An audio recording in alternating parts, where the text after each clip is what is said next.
breakfast at Elmers this morning here, and they've got this beautiful spread laid out for us. I'll show you that here. Look at that. Maybe the oranges there. And the melons here. Isn't that pretty creative there? Got some grapes, some muesli. We got some almond milk, grapefruit. Look at that. Look how creative they are right there. Where's that, huh? Isn't that pretty cool? Anyway, well, it's day 26, and we are still contemplating staying for Trail Fest here at Hot Springs, or whether I am going to be moving on, which would go put me at Hemlock Hostel, 16 miles up the trail. So it's going to be a late start for the morning if I do that, but either way, it's going to be a great day. It is a little bit rainy, but I got my old shoes, that were only 35 miles on. That almost gave me a foot cramp. I'm going to be sending those back in the mail today. So as soon as the post office opens at 9 and I finish breakfast, I'll probably be on the trail. So bugs and all, starting to get a few bug bites. Hair's looking pretty good, coming in, and that's it. Well, it's a rainy day here in Hot Springs over there. I'm catching up to my buddy over here, Rain Dog. How you doing, Rain Dog? Good. How are you doing, Boorah? I'm doing good, doing good. You hitting the trail now? Nope, we're heading back. I am actually, they're going to take a 0, and I'm going to head into Asheville for a day. All right, so. You're going to do a 0 in Asheville. All right. All right, cheers. Carry on.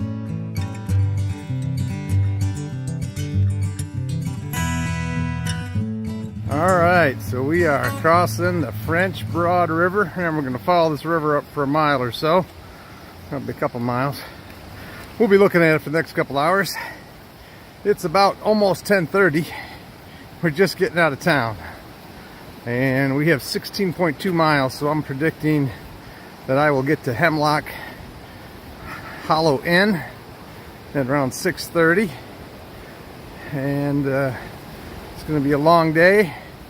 50% chance of showers all day long. You can see it's pretty cloudy out there. I got my umbrella up because it is been raining non-stop back and forth. Rains and then stopped up. So I guess this whole place got flooded out, and the hot springs just reopened over there. So that is the plan for the day. It is Friday, April 26th. And there's the rapids.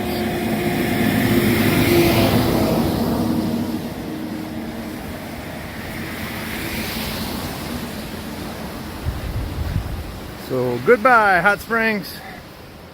All right, so now we're walking along the French Broad River, and I'm gonna go upstream for a while before we cut up to some pretty steep stuff. Looks like they got a little tent village down here for some hikers. Over there, this area was all washed out a little while ago. So, but it seems to be rolling pretty good now. Finally found a little playmate for Tony's tiger. It's got this little bear from somewhere. Where's this bear come from? It's come from England. All right. Well, there you go. They get to say hi to somebody. Finally take me out of the plastic bag, Mr. Cobb. Jeez. Hi, Judah and Rose and Lily and Zachary and Henry. All right, Boorah and Tigger, say hi.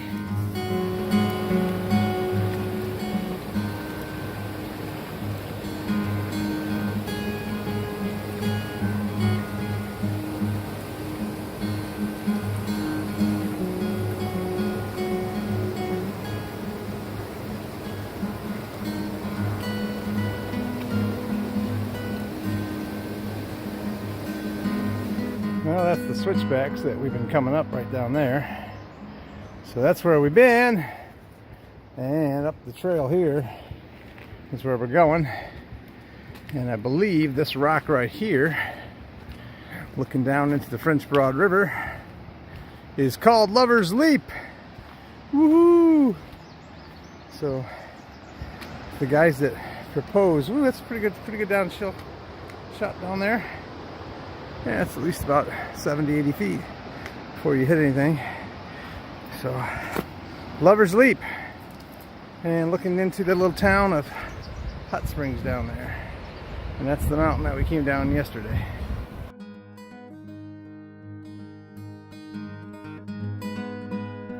We are approaching soon a dammed up pond. It's kind of a real unique pond. It's pretty popular on YouTube, Appalachian Trail videos. Coming up to that, significant point of that for me is background. Last year when I hiked this same area, that's the point where I actually decided that I was going to get off trail, and I really was planning to hike for 2 more weeks for a real big long section. So there's a lot of reasons that people get off trail, and you know, the rain weather today was supposed to be kind of rainy all day, and I saw some people hanging around town, and there's trail fests. So there's a lot of things that will lure you to stay into town. And some people were going into Asheville, some people were just hanging around doing zeros. It's just hard to leave town because all the comforts of town and internet and all the other good stuff, connection, and then you're right back out here with no connections. And so it is a kind of a special point for me in a moment here, because this is where my friend Bluebird, who completed the trail last year, is where now we've been traveling for a week or so together. First she passed me, and I had some things going on at work. My daughter kind of texted me, sent me an email. She kind of needed some issues going on with her. And my brother, of course, was texting me with all the single ladies back in Gatlinburg. So I ended up hitchhiking back. I left the trail about a mile from here, hitchhiked back, and my brother was actually engaged to a girl he met there. So I understand he was all excited, and I was glad I could be there around for that. But when we first met her, but this is where I left the trail. So I got a few different emotions going through my head here. Getting ready to go into uncharted territory. That's what we got coming up here, but we'll see you at the dam. Well, that's where we've been. And here's a pretty steep valley here. And there is the dam in the woods. Looks like the water's flowing over pretty good. There's actually a pipe down there at the bottom you can get water. But right now there's so much more water going in it that that little pipe can't let it all out. It's rimmed up full, pretty good full. So anyway, so I was sitting on this bench over to my left, and people are using it right now. That's where I decided to get off the trail last year. But that's not happened. We got a 14-pound pack. We are gonna go, go, go. There goes the trail over there. And we will leave where we've already trekked the previous year and go on to new ground. And then I feel like my hike really begins, even though it began 275 miles ago. But anyhow, okay, it's raining. All right, we're crossing over Tanyard Gap, and we will. This is where we left the trail and got a ride at last year, back to Gatlinburg. So we're at like 282, 280, something like that, and we are on our way to Hemlock Hollow Inn. That's the plan. We got to go. We got about 9 more miles.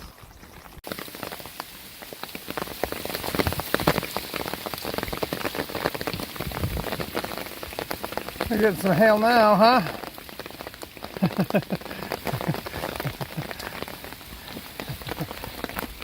Frozen snow.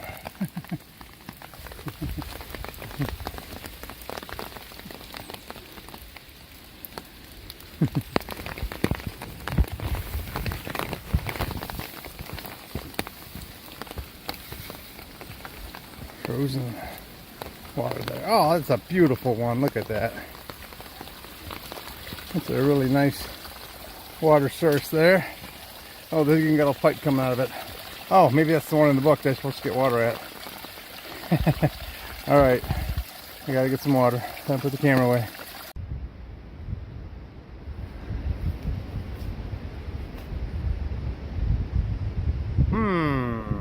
Bear sanctuary, huh?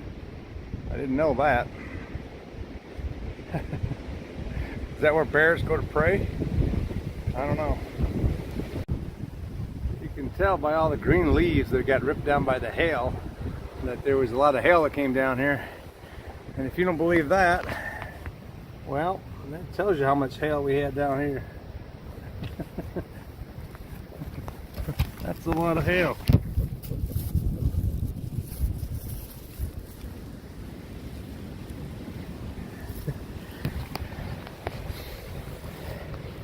That any bigger and it starts shredding your tent, shredding your clothes. That's a lot. It looks like it accumulated here on the trail though. Just one area. Anyway, happy trails. That's what happens to the rhododendrons. They got blitzed by hail.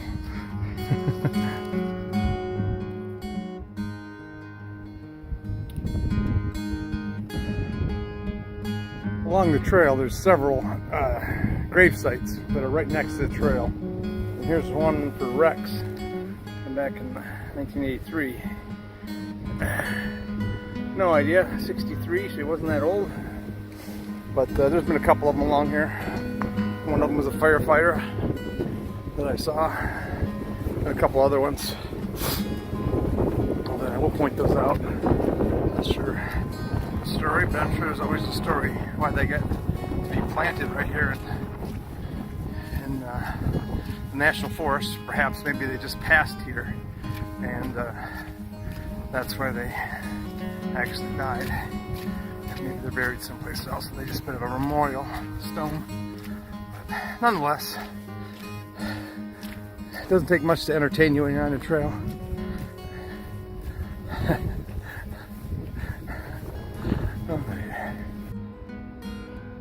So just 2/10 of a mile later, there's another one here, a 50-year-old. Huh. No pennies on this one. Well, we got some wind knocking down some trees. This tree had just fallen probably within the last, I would say within the last couple hours. And the reason I say that is that there's no way I can see anyone gone around here yet to get around it. Maybe one set of prints here where those last two guys came down to get around, and nothing's been trampled on here, just a little bit to get around. And normally you can see everybody's having a reroute going under there, so obviously a dog can go underneath there. But that's a nice big tree there. Sprouted out, fired out, just blew down. It happens out here, widowmakers. They're everywhere. And I'm weary of them. But of all the stuff, I mean, the big views are real nice, but I love this, like, right before the plants all take off growing, the trees just get just a little bit of leaves on them, and you can see through it. It's all coming alive. I don't know, I just like this. It's my favorite parts of the woods. Nice big area. That's a big tree there. Wow. I've seen a lot of hikers.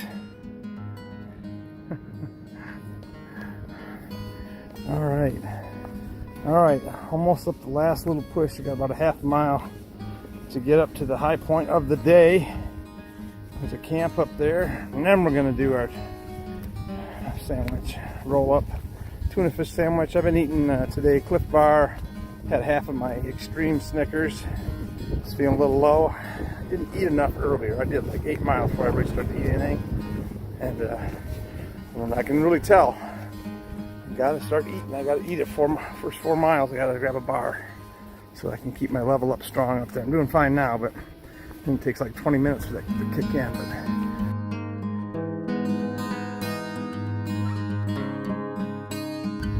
All right, I have arrived here at Spring Mountain Shelter. It stopped snowing and hailing at the moment. The wind's not blowing too bad. It's a pretty small shelter, and this is the famous shelter with the Band-Aid on it.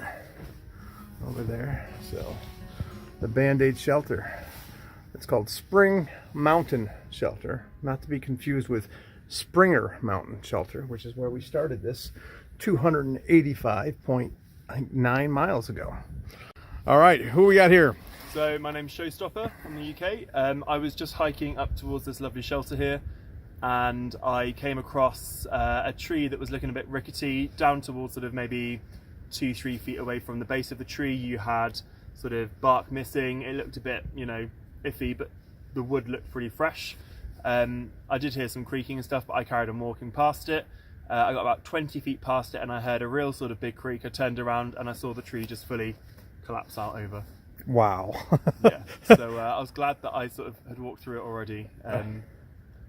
But yeah, so, Yeah. So you're familiar and a believer in the Widowmakers out here, right? yes, I'm well aware of those. Okay. That's why I stay single, so that there's no widows to be left behind. Well said. Thank you very much. No worries, everyone. So, all right. Well, that's a witness to what I said, that no one had even walked around it by the time I got there. So it did, just like that. It happened over there. It was that fresh. So they're everywhere. Look out for the trees. Well, we haven't had too many videos of views today because it's been kind of socked in, but there's the telephoto lens of the far away. It's quite a ways away, but you can see some view there, and the trees kind of obscure it, but won't be long and you won't be able to see it all because the leaves are all coming in bloom. But we'll just have to get up higher.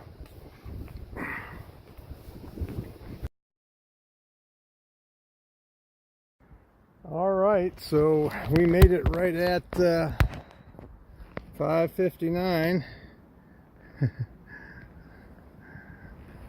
over here at the Brown Road Gap or whatever this is. So we have a half-mile walk or 0.7-mile walk over there, the Hemlock Hollow, and then we'll be back here tomorrow morning bright and early. And it's been a pretty good day. A lot of weather, a lot of hail. It's interesting. So yeah, got the new shoes here. These shoes are doing much better than the other ones, and we're back old hat new hat. So good shoes, good feet. Crummy weather, but tomorrow's supposed to be beautiful, so like almost hot. So I'll be bringing out the umbrella just to keep the sun off me. Anyway, so I got basically 0.7, and I've been doing my calculations 3 minutes per tenth, so 21 minutes I should be able to get there. Well, just like they said, all of 14 minutes down the road, and Hemlock Hollow Inn, Paint Creek Cafe, Cabins, and Hostel. That looks comfortable. I'm looking forward to staying here. Alrighty. Well, I've checked into the Hemlock here and made myself a Marie Callender lasagna here, and got the whole place to myself with real sheets and linens. And so I had a nice shower, cleaned up. I got the whole place here to myself, doing a little maintenance here, and I found out that I have my very first blister of the Appalachian Trail, and I've hiked well over 700 miles of it total at different times. So it's my first blister because I switched those shoes yesterday, gave me a little problem, and the blister came through sometime last night. Anyway, so I'm going to show you what I've done to fix that, and let's see how it goes. So it's on my pinky, and it's just right there. I've basically took a needle and put a thread through it, and that's the little blister. And what that thread will do, that throughout the night, that'll allow it so it won't just close back up and become a blister. But tomorrow morning I'll be able to pull that right out, and it should be good to go. So I might do it in the middle of the night. We'll see how it goes. I'm hitting the trail pretty early, but that's not too bad. Not too bad.